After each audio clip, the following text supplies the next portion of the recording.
Assistimos frequentemente a empresas e instituições serem confrontadas com acidentes graves, incluindo mortes, infelizmente, falhas operacionais, cyberataques, investigações jornalísticas, enfim, emergências de várias ordens, inclusive catástrofes naturais, isto tudo que rapidamente ganham dimensão pública.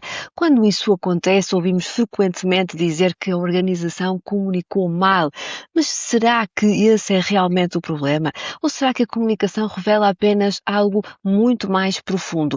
E por que existe uma certa tendência de culpar os jornalistas e as notícias?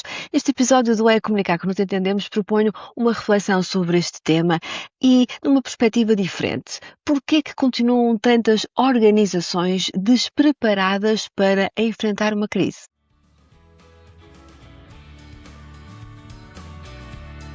Olá, viva, seja bem-vinda e bem-vindo ao É Comunicar que nos entendemos. Eu sou a Marta Araújo e este é o meu podcast, um podcast de comunicação e de relações públicas, onde falamos sobre jornalismo, influenciadores digitais, eventos e da gestão de crise para a reputação e notoriedade de pessoas, marcas e empresas. Vamos a isso?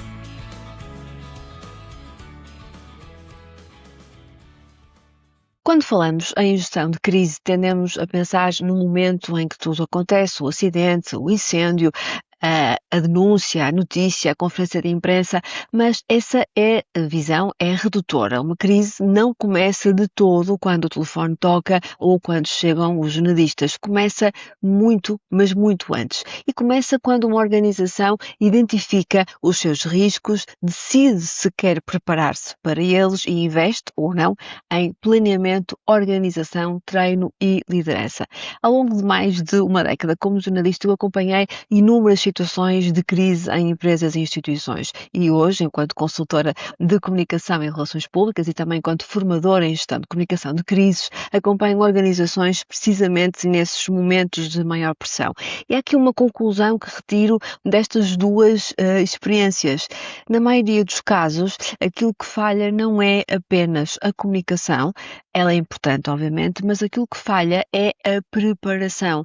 A comunicação apenas torna essa fragilidade ainda mais visível, ok? Então vamos pensar um pouco sobre isto. Portanto, uma crise, desde logo, eu costumo dizer que é uma espécie de teste à maturidade da organização. Uma crise interrompe a normalidade, obriga a tomar decisões em pouco tempo, com informação incompleta e sob forte pressão, ok? Mas acima de tudo, testa aquilo que foi construído antes.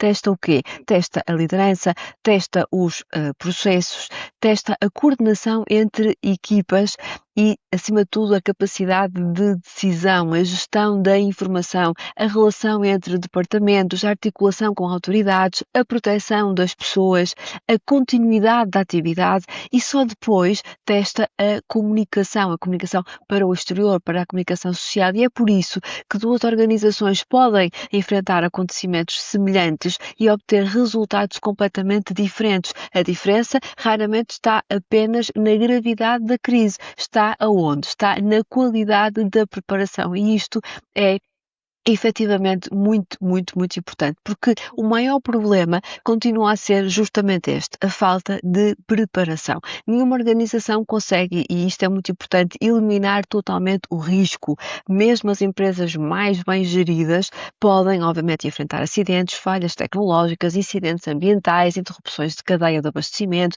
ataques informáticos, denúncias internas ou crises reputacionais. A questão nunca é saber se uma crise pode acontecer. A verdadeira questão é saber se a organização está preparada para quando ela acontecer. E, infelizmente, existe uma cultura de reação. Nós não temos uma cultura de preparação ou de prevenção. Muitas organizações investem até nem em alguma prevenção operacional, mas dedicam depois pouca atenção ao planeamento da resposta. Não existe, na maioria dos casos, um plano de gestão de crise, se é que existe, ou se existe pode não estar atualizado, ou um plano de contingência também nunca foi verdadeiramente testado, não está definida uma equipa de crise, as responsabilidades são pouco claras, nunca foram realizados exercícios ou simulacros e ninguém treinou a tomada de decisão sob pressão. E tomar decisões sob pressão é extremamente difícil. E então, quando a crise, a situação de emergência chega, começa-se a construir aquilo que já deveria existir, em contrarrelógio, obviamente, e esse é um dos erros mais graves, sem qualquer margem para dúvida. E, portanto, aquilo que, de alguma forma, se me permite, aquilo que eu aprendi enquanto jornalista, que encontrei muitas organizações genuinamente empenhadas em resolver o problema operacional, era natural, havia pessoas para proteger, operações para estabilizar e danos para minimizar, e isso é completamente compreensível, mas muitas vezes a dimensão da comunicação era completamente secundarizada. Não existia sequer um porta-voz identificado e muitas das vezes as informações chegavam de forma contraditória, de fontes muito distintas, cada departamento por vezes até dizia algo diferente, umas informações em off the record, outras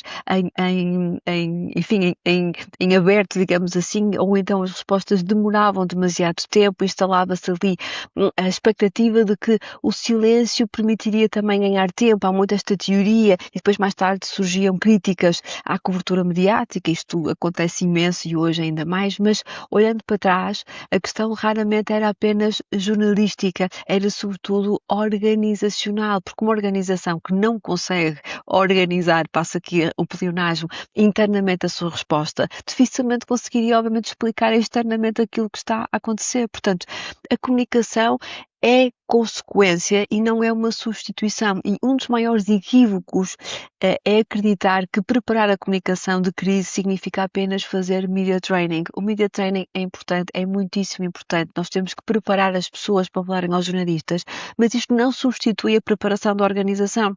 Um porta-voz, por melhor que seja, não consegue responder de forma credível se a própria organização não souber responder internamente ou se não tiver segurança naquilo que está a dizer, não consegue transmitir confiança se ninguém lhe conseguir fornecer informação que sabe que está validada, não consegue demonstrar controlo se as decisões ainda estão por tomar. A comunicação nunca substitui a efetiva gestão de crise. Pensemos nisto. A comunicação reflete essa gestão de crise, mas a gestão tem que existir e, portanto, como é que temos que pensar muito nisto, que nenhum plano tem valor se nunca foi colocado à prova também. Isto é muito importante. Nós até podemos ter um plano de gestão de crise em teoria, mas não pode ser apenas um documento, ele tem de ser conhecido pelas equipas, ele tem de ser treinado, tem de ser testado, tem que ser revisto muitas das vezes, é necessário ser atualizado, porque há novos problemas ou novos riscos que surgem, e as equipas precisam efetivamente de experimentar cenários, precisam de tomar decisões em contexto de pressão, precisam de perceber onde falham antes de a realidade as obrigar a descobrir essas falhas. E, portanto, é isso que distingue efetivamente uma organização resiliente de uma organização vulnerável. E, portanto, aqui um pouco em jeito de conclusão, pensarmos que as crises não expõem apenas aquilo que aconteceu, expõem a forma como uma organização se preparou ou não para responder. E a preparação não começa de todo no dia da crise, começa meses, eu diria anos antes, e é construída através de liderança, de planeamento, de treino, muito treino, coordenação e cultura organizacional. A comunicação, reparem, faz parte desse processo, é evidente que sim, mas nunca o substitui, está bem? E, portanto, num próximo episódio vamos precisamente olhar para os pilares que permitem construir essa preparação e perceber porque é que a gestão de crise deve ser entendida como uma competência permanente das organizações e não como uma resposta improvisada a uma emergência, ok? Portanto, resta-me agradecer-lhe a si que assistiu até ao final a este episódio. Muito obrigada. Já sabe, se gostou, partilhe, comente e avalie. Obrigada por me ter feito companhia e porque é a comunicar que nos entendemos. Fico a aguardar o seu feedback sobre este episódio. Vou adorar receber a sua opinião. Até para a semana!